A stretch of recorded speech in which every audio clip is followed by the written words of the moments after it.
نحمده ونصلي على رسوله الكريم اما بعد فاعوذ بالله من الشيطان الرجيم بسم الله الرحمن الرحيم يا ايها الذين امنوا انما الخمر والميسر والانصاب والازلام رجس من عمل الشيطان فاجتنبوه لعلكم تفلحون صدق الله العظيم.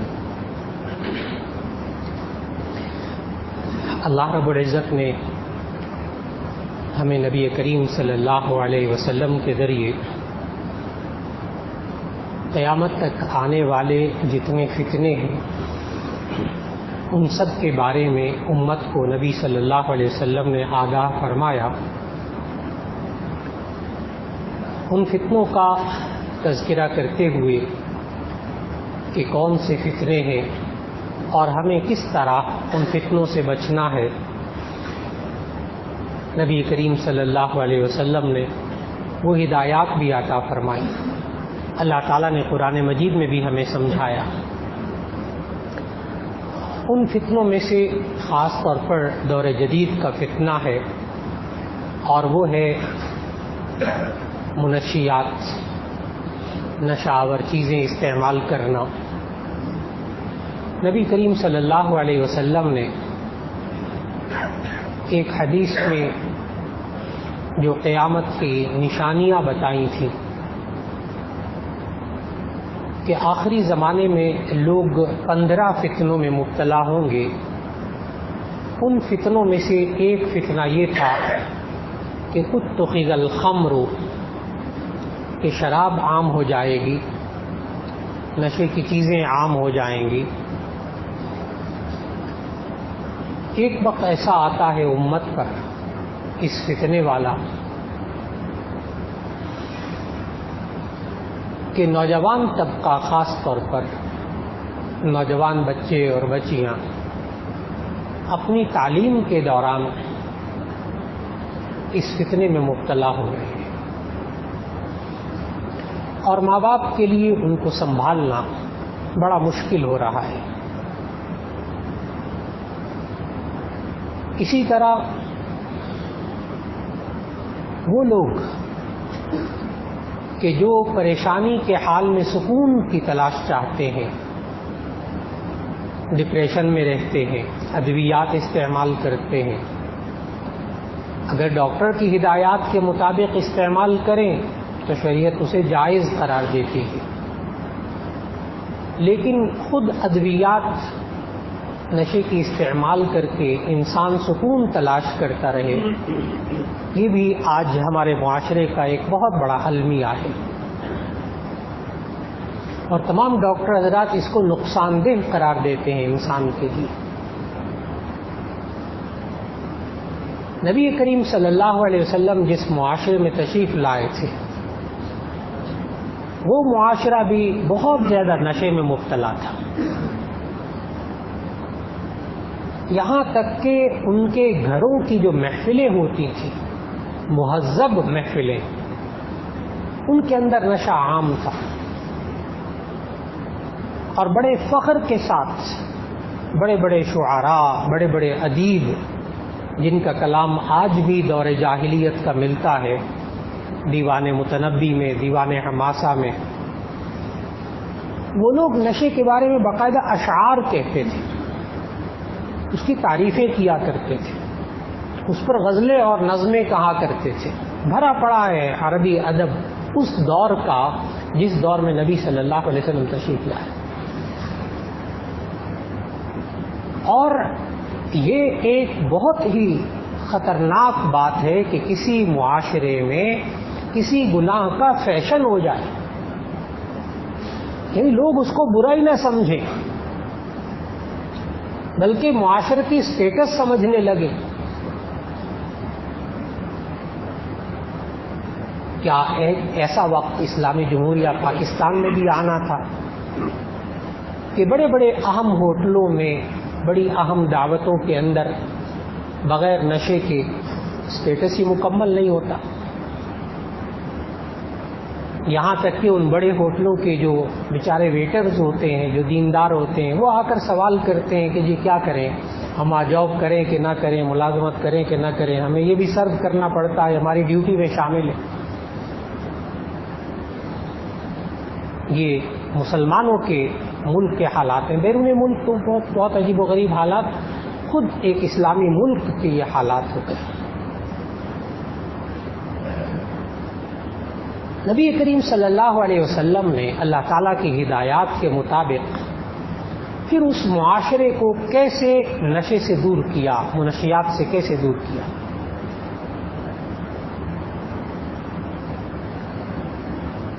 یہ ذہن میں رکھیے گا کہ آج انسان معاشرے کے اندر دو وجہ سے نشے میں مبتلا ہوتا ہے. ایک سکون تلاش کرنے کے لیے، اور ایک ماحول کے اثر کو اپنانے کی وجہ سے. یہ دو وجوہات ہیں جو بہت عام ہو چکے ہیں. ایک مسائل اور پریشانیوں کی وجہ سے سکون تلاش کرنا چاہتے ہیں، اور ایک سوسائٹی کی وجہ سے، ماحول کی وجہ سے. اس دور کے اندر نبی کریم صلی اللہ علیہ وسلم نے کیسے اس پر قابو پایا؟ سب سے پہلے سوسائٹی اور ماحول کو بہتر بنانا. کہ اٹھنے بیٹھنے والے انسان جن کے درمیان آج نئی نسل اٹھتی بیٹھتی ہے، جن اداروں میں پڑھتی ہے، ان اداروں کے اندر خاص طور پر اپنے سہیلیوں کے اندر جو بچیاں اٹھتی بیٹھتی ہیں، دوست جو اپنے بنائے ہوئے ہیں، اس نوجوان میں ماں باپ کو چوکیداری کرنی پڑے گی اس معاملے میں بھی. وہ جو نبی کریم صلی اللہ علیہ وسلم نے سمجھایا تھا کہ جب رات ہونے لگے تو اغلق الباب، دروازوں کو بند کر لیا کرو. آپ حیران ہوں گے کہ جب ایک اہم معاشرے میں، ایک بڑے اسٹیٹس والے معاشرے کے لوگوں کو، ان کے نوجوان بچوں کو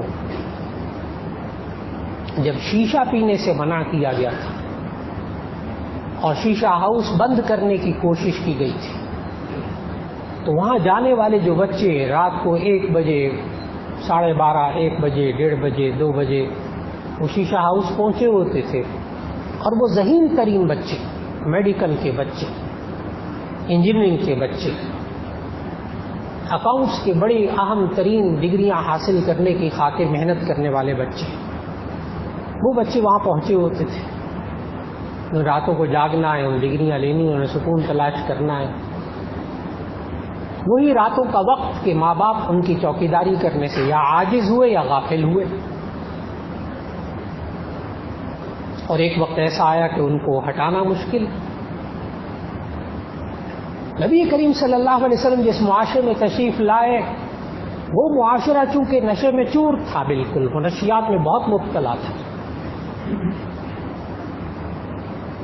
اور اب میڈیکل سائنس بھی یہی کہتی ہے. اور اللہ تعالیٰ نے قرآن مجید میں 3 مختلف اوقات میں 3 مختلف احکامات نازل کر کے اس معاشرے کو نشے سے پاک کیا تھا.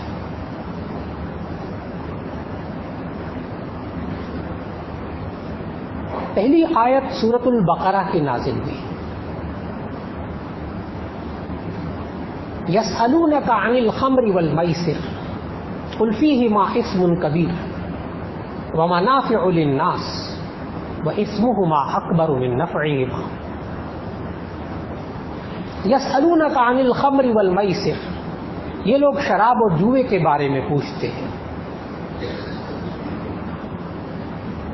کیونکہ یہ میسر، جوا ایک الگ موضوع ہے، کیونکہ یہ فتنوں میں سے ایک اہم فتنہ ہے جوا بھی، جس کا الگ انشاءاللہ موضوع ہے، ورنہ دونوں موضوع ادھورے رہ جائیں گے، نامکمل رہ جائیں گے.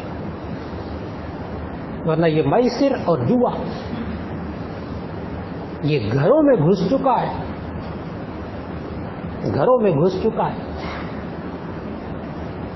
بچوں کے مزاجوں میں جوا گھس چکا ہے، سکھایا جاتا ہے. بعض ساتھی پوچھتے ہیں کہ جی وہ ہم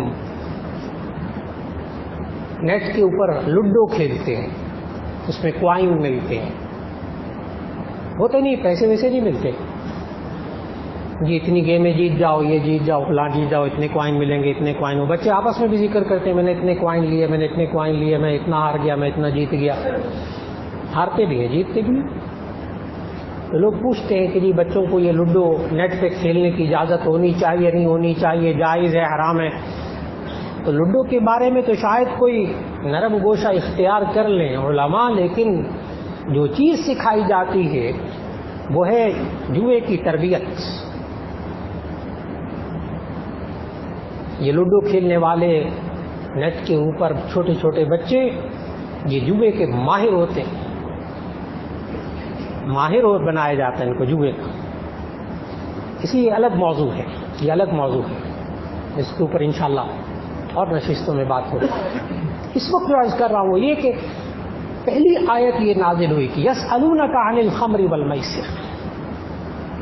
یہ لوگ شراب اور جوئے کے بارے میں پوچھتے ہیں. قل فیہما اسم کبیر، آپ کہہ دیجئے اس میں بڑا گناہ ہے. ومنافع للناس، اور اس میں لوگوں کے لیے بہت فائدے ہیں. یہ اللہ بتا رہا ہے، یہ اللہ تعالیٰ کہہ رہا ہے. منافع للناس، اس جوئے میں، اس شراب میں لوگوں کے لیے بہت فائدے ہیں. لہذا آج کا نوجوان لاکھ کہتا رہا کہ نشے میں بہت فائدہ ہے. بعض نوجوان تعلیمی اداروں میں ایسے سامنے آتے ہیں جو کہتے ہیں کہ ہماری پڑھائی جو ہے وہ بسا اوقات بہتر ہو جاتی ہے. نعوذ باللہ من ذالک. یہ انسان ذہن میں رکھیے گا، ابھی میں نے جس شیشے کا تذکرہ کیا اس کو شیشہ ہاؤس تک جانے والے راتوں کو کوئی بالکل ڈل نوجوان نہیں ہوتے، بیکار ذہنوں والے نہیں ہوتے. انجینئر بننے والے، ڈاکٹر بننے والے، بڑے ذہین ذہین طلباء پہنچے ہوئے ہوتے ہیں وہاں نشے کی جگہوں میں. لاکھ کہتے رہے کہ منافع للناس. اللہ تعالیٰ نے قرآن مجید میں کہا کہ شراب اور جوئے میں لوگوں کے لیے فائدے ہیں. اب سمجھانے کی بات کیا ہے نوجوان نسل کو؟ سمجھانے کی بات اگلا جملہ ہے، وَإِسْمُهُمَا أَكْبَرُ مِن نَفْعِهِمَا. ان کا جو گناہ ہے وہ ان کے فائدے سے زیادہ ہے. کاش کی بات سمجھ میں آ جائے. ان کا جو گناہ ہے وہ ان کے فائدے سے زیادہ ہے. انسان کو معاشرے کے اندر گناہوں کے اگر فائدے نظر آ رہے ہوں، بہت سے لوگ آپ کو ملیں گے جو انشورنس کے بیمہ کے فوائد آپ کو بتائیں گے. بیمہ کرو، بیمہ پالیسی لو، یہ فائدے، یہ فائدے، یہ فائدے. بیوہ کو فائدہ ہوگا، فلاں فائدہ ہوگا، آپ کے بچوں کو فائدہ ہوگا، فلاں فائدہ ہوگا. اب اس میں سود بھی ہے، جوا بھی ہے. بیمہ پالیسی کے اندر سود بھی ہے، جوا بھی ہے. بڑے فائدے بتائیں گے، فضائل بتائیں گے اس کے. اللہ بھی قرآن مجید میں کہہ رہا ہے کہ منافع للناس، بہت فائدے ہیں اس کے. لیکن وَإِسْمُهُمَا أَكْبَرُ مِن نَفْعِهِمَا. ان کا جو گناہ ہے وہ ان کے فائدے سے زیادہ بڑا ہے. یہ پہلی آیت نازل ہوئی جس میں اللہ تعالیٰ نے نشے سے لوگوں کو روکا.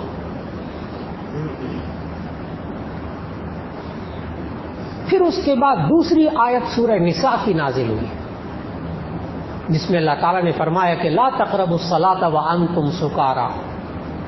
تم نماز کے قریب مت جاؤ اس حال میں کہ نشے میں. روکا اس معاشرے کو. پھر اس کے بعد تیسرا اور آخری حکم جو آیا وہ سورہ مائدہ کی آیت نمبر 90 اور 91 آیا جو شروع میں تلاوت کی. سورہ مائدہ کی آیت 90 اور 91. اس سے یہ بات کو سمجھنا ہے کہ جو معاشرے میں انسان نشے کے اندر مبتلا ہوتے ہیں ان کی زندگیوں پر کیا منفی اثرات مرتب ہوتے ہیں وہ اللہ تعالیٰ نے خود قرآن مجید میں بتائے ہیں ان دو آیات میں. یا ایھا الذین آمنوا انما الخمر والمیسر والانصاب والازلام رجس من عمل الشیطان فاجتنبوه لعلکم تفلحون. انما يريد الشيطان ان يوقع بينكم العداوة والبغضاء في الخمر والميسر ويصدكم عن ذكر الله وعن الصلاة فهل انتم منتهون. یہ آیت نمبر 90 اور 91 سورہ مائدہ کی. ترجمہ عرض کرنے لگا. یا ایھا الذین آمنوا انما الخمر والمیسر، اے ایمان والو یہ شراب اور یہ جوا، والانصاب والازلام اور یہ پانسے اور یہ تیر، رجس من عمل شیطان، یہ گندگی ہے، نجاست ہے، من عمل شیطان، شیطان کے کاموں میں سے.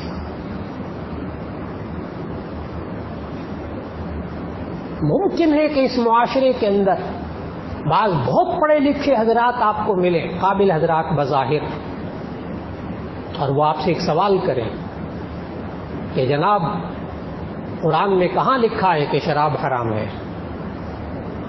آپ کو ایسے مسلمان پڑھے لکھے سوال کرنے والے اس معاشرے میں ملیں گے. اب آپ قرآن مجید میں سے تلاش کیجئے کہ شراب حرام ہے، اس کی کوئی آیت مل جائے تو حرام کے لفظ سے تو آپ کو آیت نہیں ملے گی قرآن مجید میں. اللہ تعالیٰ نے اس کو رجس کہا اس آیت کے اندر. رجس کہتے ہیں ناپاکی کو، نجاست کو. ہو سکتا ہے کہ ایک چیز حرام ہو لیکن پاک ہو، لیکن ایک چیز نجاست ہو پھر حلال ہو، یہ ہو نہیں سکتا. اللہ تعالیٰ نے حرام سے بڑھ کر لفظ بولا، حرام سے بڑھ کر لفظ بولا کہ رجس من عمل شیطان، یہ شیطان کے کاموں میں سے گندگی ہے، نجاست ہے. ظاہر حرام بھی ہے. تو اگر کوئی صاحب ملے معاشرے کے اندر کہ جی کہاں لکھا ہے قرآن میں شراب حرام ہے، تو ان کو بتائیے کہ اللہ تعالیٰ نے اس کے لیے حرام سے بھی اوپر کا لفظ بولا، حرام سے بھی زیادہ سخت لفظ بولا. رجس من عمل شیطان، شیطان کے کاموں میں سے گندگی ہے. فاجتنبوہ لعلکم تفلحون، تم اس سے بچو تاکہ تم فلاح پا جاؤ، کامیابی پا جاؤ. معلوم ہوا کہ جو معاشرہ، جو گھرانہ، جو انسان نشہ آور چیزیں استعمال کرتا ہو وہ کبھی فلاح نہیں پا سکتا. یہ خالق نے کہا ہے قرآن مجید میں. ہوتا کیا ہے اس انسان کی زندگی میں کہ انما یرید الشیطان، اب اللہ تعالیٰ اس کے اثرات بتا رہا ہے. انما یرید الشیطان ان یوقع بینکم العداوۃ والبغضاء فی الخمر والمیسر.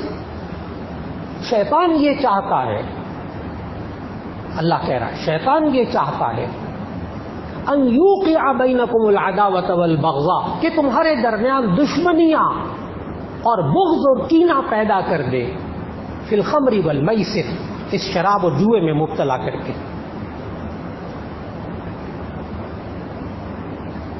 دوست کا دشمن ہو جاتا ہے اس صرف نشے کی وجہ سے. گھروں میں لڑائیاں، مار پیٹ یہ عام ہو جاتا ہے. ایک گھر کا فرد اس میں مبتلا ہو جائے، سارا گھر عذاب میں مبتلا ہو جائے. یہ اللہ تعالیٰ نے قرآن مجید میں پہلے سے بتا دیا تھا.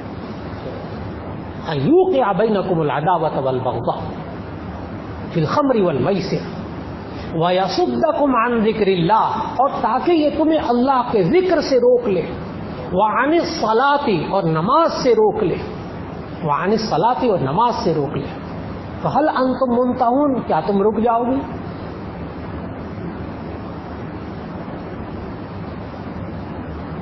یہاں اللہ تعالیٰ نے خاص بات بتائی کہ یہ نشہ انسان کو نماز سے بھی روکتا ہے.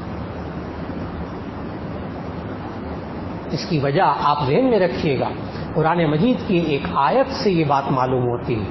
سورہ نحل کی آیت ہے جس سے آپ کو سمجھ میں آئے گا کہ یہ نشے کا نماز کے ساتھ کیا ذکر ہوا. یہاں اللہ تعالیٰ نے سورہ نحل میں ارشاد فرمایا ان الصلاۃ تنہی عن الفحشاء والمنکر، بے شک نماز انسان کو بے حیائیوں اور برائیوں سے روکتی ہے. نشہ جو ہے یہ انسان کو برائیوں اور بے حیائیوں کی طرف لے کر جاتا ہے. بے حیائی کو بھی سمجھ لیجئے گا ذرا تھوڑی سی, تاکہ سمجھ میں آئے. ہمارے ہاں بے حیائی عام طور پر کہتے ہیں بے لباسی وغیرہ کو.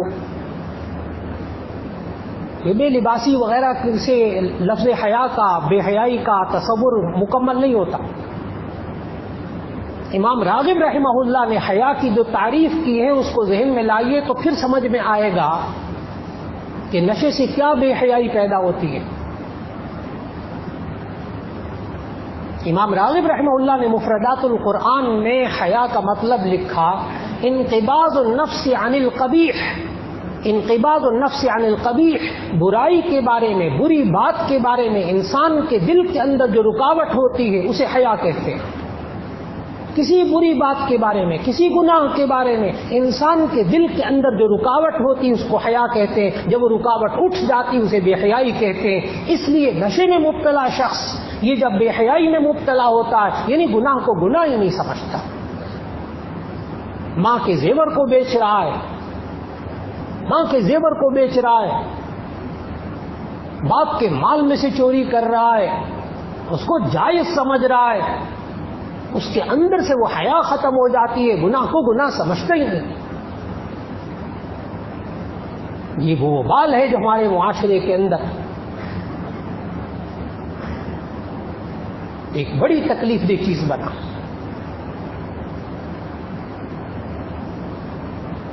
وہ ڈاکٹر حضرات جو کہ منشیات کے عادی لوگوں کا علاج کرتے ہیں, ماہر نفسیات ہوتے ہیں. اب یہ بھی ایک بہت بڑی سائنس بن چکی ہے. جب ماں باپ کے نوجوان بچے اور بچیاں جب یہ نشے کے راستے پر چل پڑتے ہیں, پھر ماں باپ کو اللہ تعالیٰ جب ہدایت دیتا ہے وہ ان کا علاج معالجہ کراتے ہیں ان ڈاکٹروں کے پاس جا کر.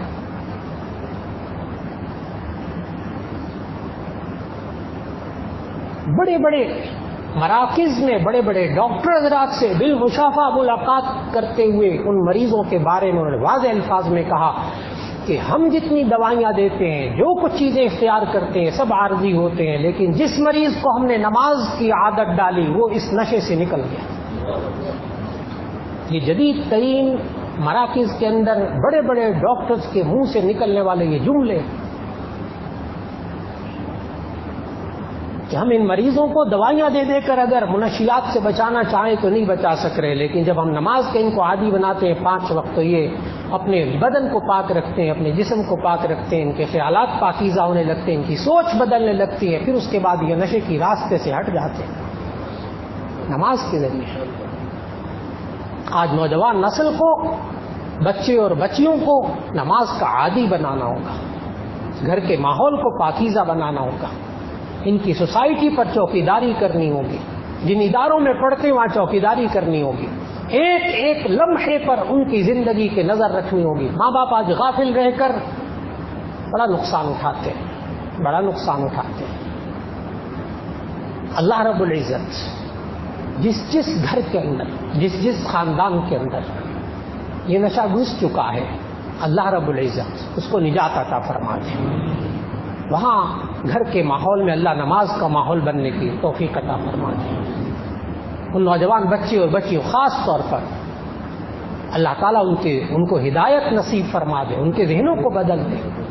اور ماں باپ کو چاہیے دعا مانگے کہ یا مقلب القلوب ثبت قلوبنا علی دینک, یہ دلوں کو پلٹنے والا اللہ ہے. اے اللہ تو ان بچے اور بچیوں کو یا گھر میں جو فرد اس کے اندر مبتلا ہے, اس بری چیز کے اندر, اس برے راستے میں, اے اللہ اس کے ذہن کو بدل دے.